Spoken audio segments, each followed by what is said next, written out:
Baik, pada video kali ini saya ditugaskan untuk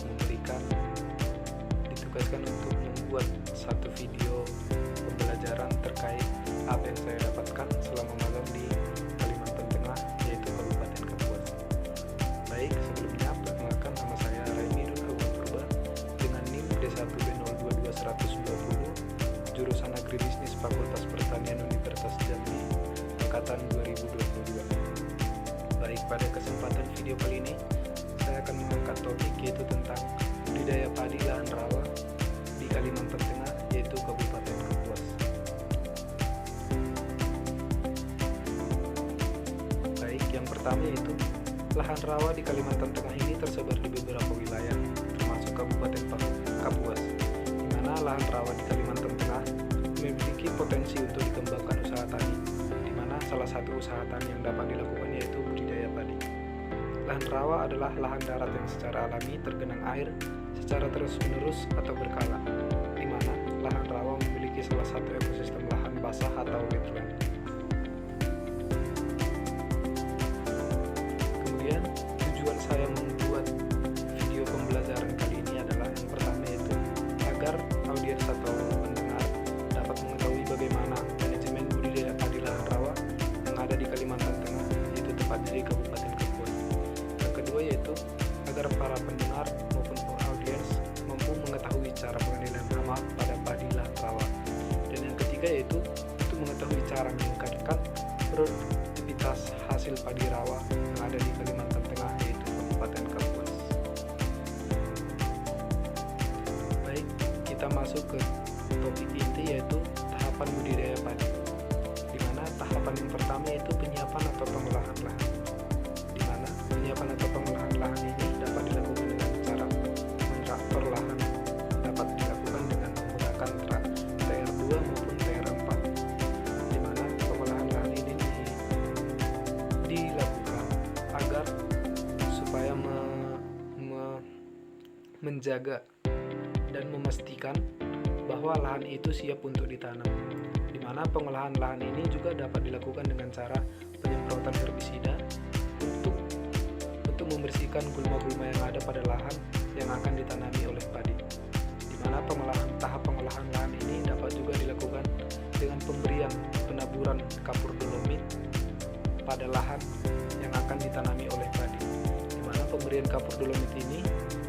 berguna untuk menetralkan pH tanah pada lahan yang akan ditanami padi, agar padi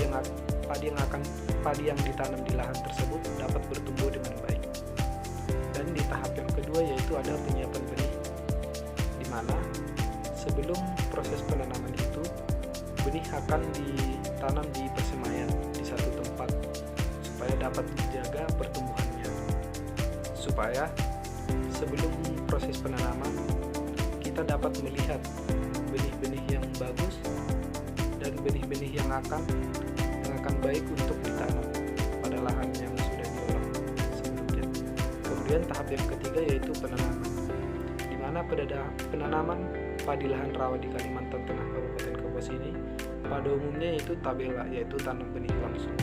di mana para petani akan mencabut benih yang sudah ditanam di persemaian dan akan dipindahkan kepada lahan yang sudah diolah sebelumnya.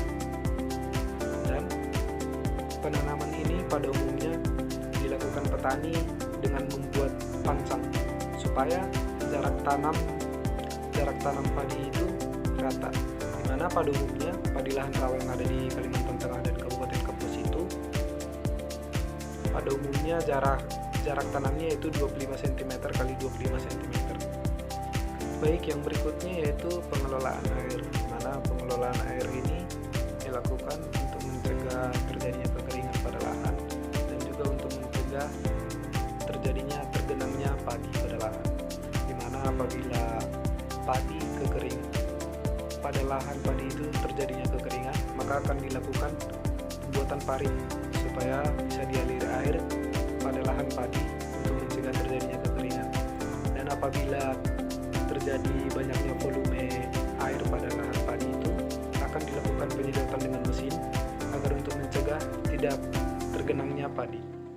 Kemudian tahap berikutnya itu pemeliharaan padi, di mana pada pemeliharaan padi ini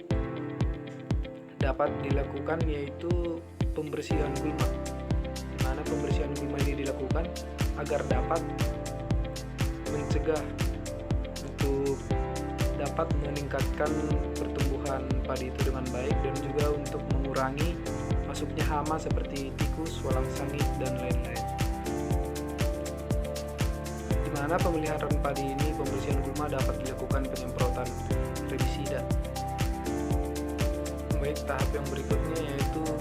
pengendalian hama, di mana pengendalian hama dan penyakit pada tanaman padi bertujuan untuk menjaga kesehatan tanaman dan meningkatkan hasil panen secara optimal. Di mana selain itu terdapat beberapa tujuan dari pengendalian hama dan penyakit pada tanaman padi, yaitu yang pertama untuk mencegah kerusakan tanaman, di mana pengendalian hama dan penyakit membantu mencegah kerusakan langsung pada tanaman padi, sehingga tanaman dapat tumbuh dengan baik dan tidak terganggu oleh serangan organisme pengganggu atau OPT. Kemudian yang kedua yaitu meningkatkan produktivitas, di mana dengan mengendalikan hama dan penyakit, produktivitas tanaman padi dapat ditingkatkan karena tanaman dapat tumbuh tanpa gangguan, menghasilkan bulir yang lebih banyak dan kualitas gabah yang baik. Dan yang ketiga yaitu menjaga keseimbangan ekosistem, di mana pengendalian hama yang tepat dapat menjaga keseimbangan ekosistem di sawah,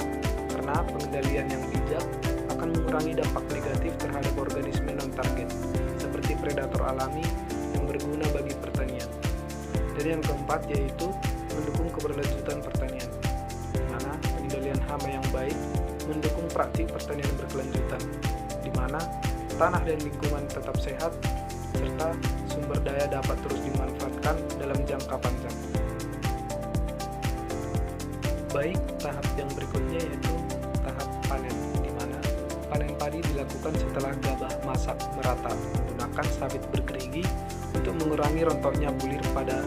padi di sawah. Di mana untuk mempercepat proses perontokan gabah dapat dilakukan dengan menggunakan thresher. Kemudian tahap yang berikutnya yaitu pasca panen, di mana pasca panen merupakan serangkaian kegiatan untuk menekan kehilangan hasil, di mana untuk meningkatkan kualitas, daya simpan, daya guna komoditas pertanian, memperluas kesempatan kerja, dan untuk meningkatkan nilai tambah. Di mana berkaitan dengan hal tersebut, kegiatan pasca panen meliputi pemanenan, perontokan, penjemuran, pengemasan, dan pemasaran. Di mana rendahnya mutu gabah disebabkan oleh tingginya kadar kotoran dan gabah, hampa, serta butir mengapur mengakibatkan rendahnya rendaman beras giling yang diperoleh. Di mana kegiatan pasca panen dapat meliputi yang pertama yaitu pengeringan gabah, di mana proses pengeringan gabah dilakukan untuk mengurangi kadar air. Metode pengeringan dilakukan dapat menggunakan sistem pengeringan secara alami maupun buatan. Kemudian yang kedua yaitu pengemasan dan penyimpanan gabah, di mana pengemasan hasil panen dilakukan secara manual menggunakan skop atau tampah. Kemudian gabah tersebut dimasukkan ke dalam karung, di mana pengemasan gabah dapat membantu mengurangi kerusakan, melindungi bahan yang ada di dalamnya, dan melindungi dari bahaya pencemaran serta gangguan fisik, dan gabah tidak mudah tercecer untuk diangkut serta memudahkan dalam penyimpanan, di mana karung yang digunakan pada pengemasan tidak membawa organisme pengganggu. Kemudian tahap pasca panen yang berikutnya dapat juga yaitu penggilingan gabah, di mana penggilingan gabah merupakan proses yang merupakan gabah menjadi beras, di mana proses penggilingan padi terdiri dari dua tahap, yaitu yang pertama tahap pengupasan kulit gabah menjadi beras pecah kulit atau BPK, dan yang kedua yaitu penyosohan beras pecah kulit menjadi beras sosoh, di mana bagian kulit aleuron dihilangkan. Di mana tujuan utama proses penggilingan adalah menghasilkan beras giling, di mana teknik penggilingan yang benar dan kondisi alsin yang baik akan menghasilkan beras giling yang bermutu yang baik. Kemudian yang berikutnya yaitu pengemasan beras, di mana terdapat 3 jenis pengemasan beras, yaitu kemasan yang kedua udara dan uap air, kemasan yang resisten terhadap kelembapan, dan kemasan yang bersifat poros. Baik, di mana kesimpulan dari paparan bagikan, yaitu di mana budidaya padi di Kecamatan Dadahub, Kabupaten Kapuas, Kalimantan Tengah dilakukan melalui tahapan yang terstruktur dan sesuai dengan prinsip agrikultur praktis atau GAP, di mana para petani di daerah ini merencanakan proses budidaya dan dengan matang, mulai dari penyiapan alat pembahan hingga pengatur waktu pelaksanaan, di mana pemilihan benih lokal seperti varietas Siam Cantik, Impari 32, dan varietas lokal unggul lainnya menjadi bagian penting dari strategi mereka, karena varietas ini dikenal tahap terhadap kondisi keasaman tanah di wilayah tersebut.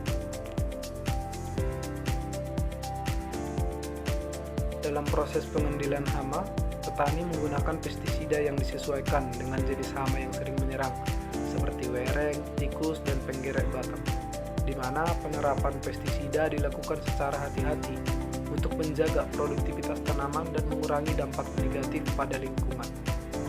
Di mana, selain itu, petani juga melakukan pengelolaan air melalui sistem irigasi sederhana yang disesuaikan dengan cuaca dan kondisi tanah, sehingga kebutuhan air tanaman tetap terjaga sepanjang musim tanam, di mana langkah-langkah ini membantu tanaman tumbuh dengan optimal dan meningkatkan hasil panen. Baik, dari hasil paparan saya ini diharapkan kita dapat memahami tata tahapan budidaya yang tepat, di mana supaya kita bisa mengoptimalkan hasil panen, teknik seperti pengelolaan air, pemilihan varietas unggul, dan pemupukan sesuai kebutuhan meningkatkan hasil produksi padi. Dan kemudian yaitu di mana pengolahan lahan rawa yang struktur memaksimalkan penggunaan sumber daya seperti air, pupuk, dan tenaga kerja sehingga biaya produksi lebih efisien. Di mana dengan kita mengetahui tahapan budidaya padi yang baik,